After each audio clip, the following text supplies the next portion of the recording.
Hey there, brother. This is Steve Horseman with Good Guys to Great Men. How are you? Hey, I have a question. I have a secret question. Are you a narcissist? Has anybody ever called you a narcissist? One reason this is the first time you're seeing me in glasses maybe is because I'm a narcissist. I'm too narcissistic to let you see me with glasses. Actually, I have this sty in my eye. I don't want you to look at that. Maybe that makes me a narcissist. Are you a narcissist? Here's the deal about narcissism. In a second, I'll tell you about this 400-page book we just got done writing about are you a narcissist or not? Why? Because popular culture these days is using it like a popcorn word to point to anybody who has behavioral traits that look dickish, right? Are you a dick sometimes? I don't know about you, but I'm a dick sometimes. I can be dicky. I can act insecure. I can get pouty. I can get, resentful. I can be a dick. Can you be a dick? Being a dick is not the same thing as being a narcissist, but oftentimes our dicky behavior looks and smells like narcissism. There is a big difference between run-of-the-mill, insecure relationship behavior that looks defensive and critical and true diagnosed narcissistic personality disorder. The problem is that when you get labeled a narcissist by anyone in your life, it's like the death nail. It's like, oh, that's the final card. But how do you know?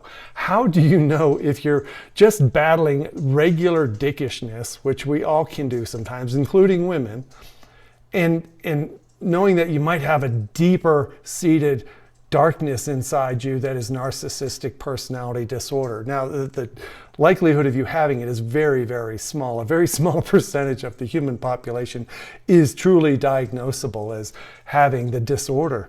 However, our human behaviors, are insecure, immature, overreactive behaviors sometimes can look and smell like narcissism. The thing is, in relationships, guys married to women get called out a lot for being selfish, self-absorbed, right? You only think about yourself. You're being a narcissist. You're gaslighting me. A lot of us don't know what any of these terms mean, and we find ourselves really lost. Like, how do I defend against that? How do I defend myself against a diagnosis?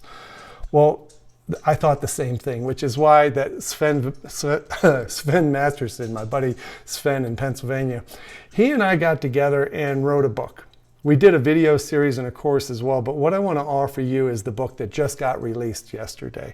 The book is called Narcissist or Not, and you can get the link below this video. What we go through in this book is all chapter after chapter of understanding the detailed ways that we can appear dickish and manipulative and gaslighting and controlling. And we unwind the reasons behind why men typically act this way sometimes. A lot of this is my personal reflection. In the book, you'll see a lot of my personal reflections on this. And the cool thing here is that when you become more aware and more skilled in your ability to watch yourself and hear yourself and see yourself in relationship, everything gets better. Instead of having more defensiveness and more silence and more disconnection, more resentment, you get more play. You get more connection. You get more intimacy. And this is the reason we wrote the book, because all the men in our community want more of that stuff and less of the others. So if we can get a handle on the fact that sometimes we don't see the dicky side of ourselves and we don't understand where it comes from, how to see it, how to manage it, how to show up better than we have before, how to create more connection and intimacy instead of resentment and distance, which is what dicky behavior does. This book is for you, and I hope you get a lot out of it. I want you to dive into it. I want you to try to find the parts that resonate with you and the parts that don't.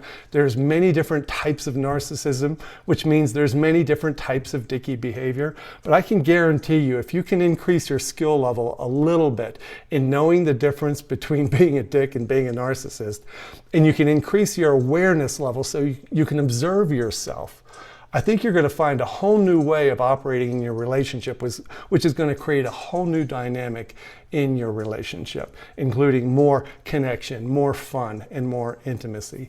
Sven and I spent a lot of time doing videos on this, which helped us create this book, which helped also create this self-assessment, which is also below here. You can do a self-assessment, answer a bunch of questions, and get a report on what types of narcissistic behaviors or traits you might be exhibiting. This is not to diagnose you. We're not psychotherapists, we're not psychiatrists, we're not qualified to diagnose anything, but we are qualified to know that 99% of men can have a very dicky attitude sometimes when it comes to relationships, as women can too. So if you can get better at knowing what it looks like, what it sounds like, and being able to observe it, you get to change the way you show up and therefore change the way you feel and therefore change the very nature of your relationship.